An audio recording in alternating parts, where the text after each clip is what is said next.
আমার ফালাকের জন্য তার খালা একটা এত সুন্দর করে কেক বানিয়ে নিয়ে আসছে, কি আর বলবো। তো সেটাই নিয়ে থাকছে আজকের ভিডিও।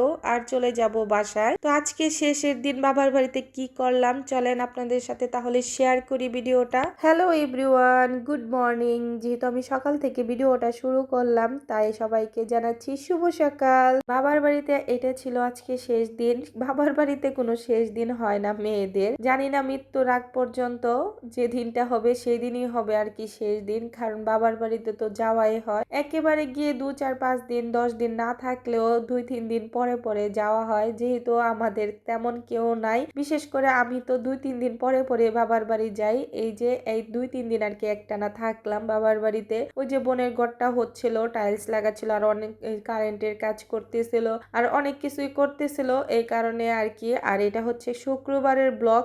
এটা গতকালকের ব্লগটা ছিল। শুক্রবার দিন আবার কোনো মিস্ত্রিরা আসে নাই।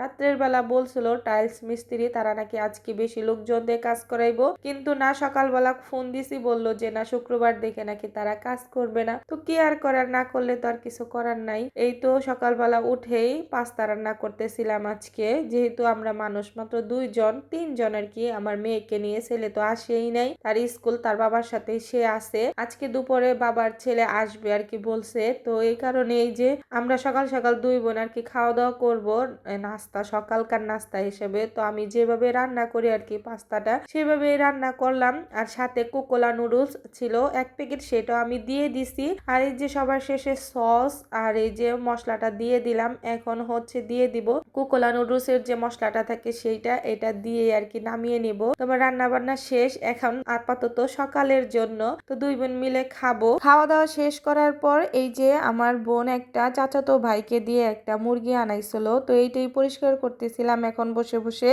প্রথমে তো প্ল্যান ছিল যেহেতু শুক্রবার, তো বিরিয়ানি রান্না করব এই শক্ত মুরগি দিয়ে। তারপর আমার বোন বলল না, বিরিয়ানি খাবো না, আমি এমনি পোলাও আর মুরগির মাংসই রান্না করো, পোলাও তো খাওয়া হয় না কবে থেকে। তো কেয়ার করা, যেহেতু সে খাইতে চাইলো বললো, তো এই কারণে এই যে 2 বোন হাতে হাতে মুরগিটা সুন্দরভাবে বেছে নিছি, পরিষ্কার করে এই যে কেটে কুটে নিছি। এখন আমি কিন্তু মুরগির মাংসর চামড়া সহ কাটছি। এই মুরগির মাংস কিন্তু চামড়া সহ খেতে অনেক মজা লাগে। এদিকে তো আমি যে কাটাকুটি করতেছিলাম, আর এই যে আমার পাগল আম্মা জানের দেখেন কি অবস্থা, এই যে তার ভালি চালি দিয়ে খেলা খোলা শুরু হয়েছে। তো এদিকে খেলতে থাকুক, আর আমি এই যে রান্নাটাও বসাই দিছি। আমি এই যে ভালো করে সবকিছু হাতেই মাখাই নিছি, যেহেতু এটা শক্ত মুরগি আর হইতে অনেক সময় লাগে। আর আমার বোন কারেন্টের চুলায় রান্না করে, তো এই কারণে যদি সময় বেশি লাগে, এই কারণে আমি সব হাতেই মাখছি। তো হাতে মাখতে সময় আর ভিডিও করা হয় নাই। এই যে বসাই দিছি, যখন বলক চলে আসছে আর কি, কষানো হয়ে গেছে, নাড়া দিতেছিলাম। আর এদিকে দেখি বাহিরে ওলাওলি শুরু হয়ে গেছে খালার বোনজির, মানে হচ্ছে খালা ভাগ্নে চিল্লাচিল্লি শুরু হয়ে গেছে। তারা এই যে পাইপ দিয়ে খালা ভাগ্নে 2 জনে গোসল করতেছে, এগুলা নিয়ে ঝগড়াঝাটি শুরু হয়েছে 2 জনের মধ্যে। তো তারপর আর কি এই যে ঘরের ভিতর আর কি পানি দিব, যেহেতু কালকে টাইলসের কাজ করছে।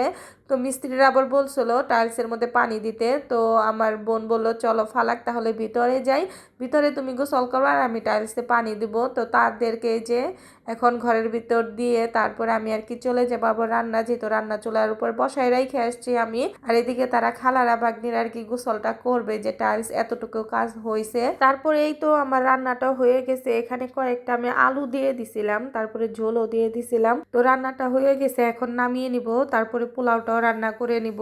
পোলাওর চালটা আমি অনেক আগে ধুয়ে ঝরায় রাখছিলাম, তারপরে এখন শুধু বসাই দিব পোলাও রান্না করার জন্য। এই যে আমি চুলাতে আর কি তেল পেঁয়াজ সবকিছু দিয়ে দিব, এখানে একটু কষায়া তারপরে চালগুলা দিয়ে পানি দিয়ে দিব, যেভাবে আর কি পোলাও রান্না করে। এই যে আমি চালগুলাও দিয়ে দিছি, সাথে পানিও দিয়ে দিছি যতটুকু পরিমাণ পানি লাগে। তারপরে এই যে হয়ে গেছে পোলাওটা। তারপরে রান্না শেষে সব কাজকর্ম করে আর কি, যা কাজকর্ম থাকে আর কি, গোসল সবকিছু করে ঘরের টুকটাক কাজকর্ম করে এখন এই যে খেতে বসবো। তো খাওয়া দাওয়াটা শেষ করব সবাই মিলে। আর এটা হচ্ছে বিকেল বেলা যখন আমরা চলে যাব আর কি, তখন আমার এটা হচ্ছে আমার ফুফাতো বোন। তো আজকে আমার ফুফাতো বোনের অ্যানিভার্সারি ছিল, তো আমাদের সবাইকে দাওয়াত দিছিল। একটা সমস্যার কারণে আমরা যাইতে পারিনি, ওর বাড়ি আবার আমাদের বাড়ির পাশেই। তো ওই কি করবে, আর বলছিল 2টা কেক অর্ডার দিছিল। ওই বললো যে 2টা কেক একটা আমাদের জন্য আর কি অর্ডার দিছিল, বলছে তোমরা আইবা, এই কারণে আর কি আমরা যেহেতু আজকে যাইতে পারলাম না না। তো প্রোগ্রামটা তো ক্যান্সেল করে দিছে, কিন্তু কেকগুলো তো অর্ডার করে ফেলছে, এই কারণে ফালাককে দিতে আসছে। বলতেছিল এই যে এটা ফালাকের জন্যই শুধু, তুমি ফালাককে দিবা। ফালাক কেক খাইতে অনেক পছন্দ করে, জানেই তো কেমন। তো এই কারণে আর কি আমার মেয়ের জন্য যে আমার বোন আবার কেকটা নিয়ে আসছে। তো ফালাক তো সত্যি দেখে মহা খুশি হয়ে যাবে। ওই মুহূর্তে ফালাক আবার ঘুমিয়েছিল, এই যে দেখেন কেক দেখে তার রিয়াকশন কি খুশি। কেকটা সত্যি অনেক সুন্দর ছিল আর খেতেও মাশাল্লাহ মজাই ছিল। হোমমেড কেক আর কি, তো মজা তো থাকবেই। ফালাক তো কেক দেখে আর ধৈর্য হচ্ছেই না, সে হাত দিয়ে খুঁচে খুঁচে আর কি খাওয়া লাগছে। বাচ্চাদের খুশি দেখলেও মায়েদের অনেক শান্তি লাগে, যারা মা আছে তারাই শুধু বুঝবে। তো যাই হোক, আজকের মতো কিন্তু ভিডিওটা এখানেই শেষ করে দিব। তো আজকের ব্লগটা কেমন হয়েছে অবশ্যই কমেন্ট করে বলে যাবেন। ভালো লাগলে একটা শেয়ার করে দিবেন, সবাই পাশে থাকবেন। পাশে থাকলে তো অবশ্যই পাশে পাবেন। তো আজকের মতো এখানেই বিদায়। আসসালামু আলাইকুম, আল্লাহ হাফেজ।